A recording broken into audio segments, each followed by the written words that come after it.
This is Thaddeus Terrell. This is video presentation one for Critical Thinking, PH 1900. The first point I would like to make for the anti-intellectualism and how it has impacted the church in five ways. One that I would like to really look at would be number three, which is the weakened world missions. My heart really went out to the gentleman from Central America and how he talked about them sending missionaries over to his country and preparing the people, and they're converting, but not really going any further than that and being very liberal. I can attest to that, being part of the African American church and being part of the African American church all of my life. We have not necessarily did a lot of world missions. We have not sent any missionaries to any other countries per se to spread the gospel of Jesus Christ. And for one that I could see, which would be the lack of, is we haven't been able to do so simply because we can't take care of our own home front. Many pastors in the African American community around me, city and rural area, only has a high school diploma, or they've gotten their bachelor's, but it's been in another field, not so much any seminary training or biblical education to where they're equipped to be able to even send anyone else out into the world, simply because we haven't been able to take care of home.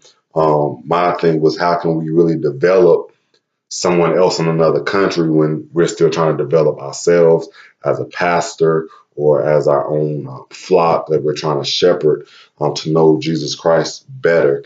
I love how Moreland puts that revelation is truth. And I believe that revelation is truth. And to understand revealed things, you must first have knowledge about something. I believe that knowledge will come from getting a biblical education, from doing seminary training, obtaining maybe your master's or your doctorate, but getting some level of education outside of just your high school diploma, where you're able to sharpen yourself and sharpen the people. But there are more tools and more things that are allocated to pastors and missionaries and teachers right now, to where when we are well equipped, then we can go out into the world and spread the gospel of Jesus Christ. And I'm just necessarily coming from a local church perspective, especially African American church.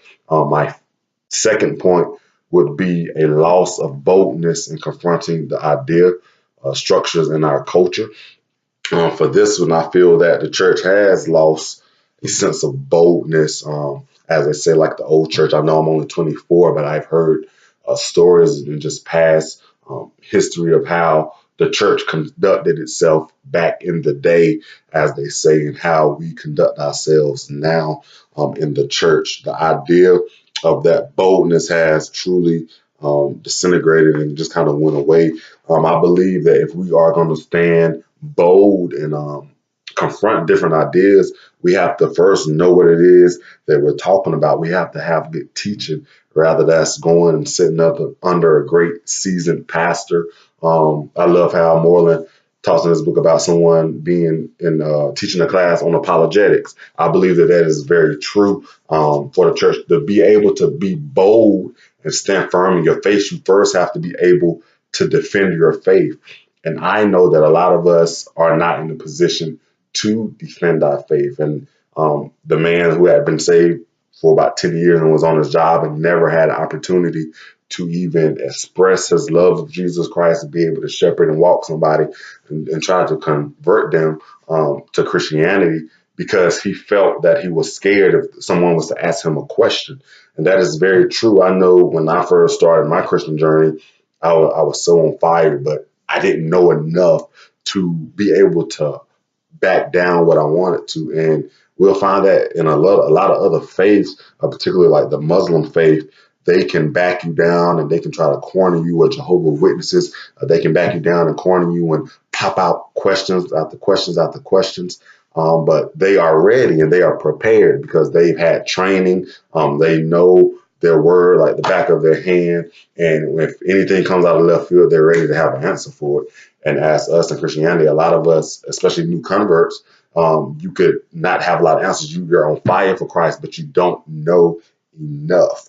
And Moreland points out that we have to be able, and his 5 things was, we have to be able to, one, change our belief. If we're able to change our belief system and how we are to be strong in our belief, then if we're strong and if we're capable and we're confident, then we're able to explain to someone else about Christianity and be able to lead them to Christ and help them to understand and change their beliefs as well, because they may not be strong in whatever they are believing. But if you're strong in what you're believing, and if you're good enough and intelligent enough to explain why you're that strong and where your strength comes from, then I believe that you'll be able to change their beliefs to whatever they may be believing. If they're not believing the same thing as you, they may be able to convert and come over simply because of your boldness and simply because of your strength that you're showing and exhibiting in the Christian journey.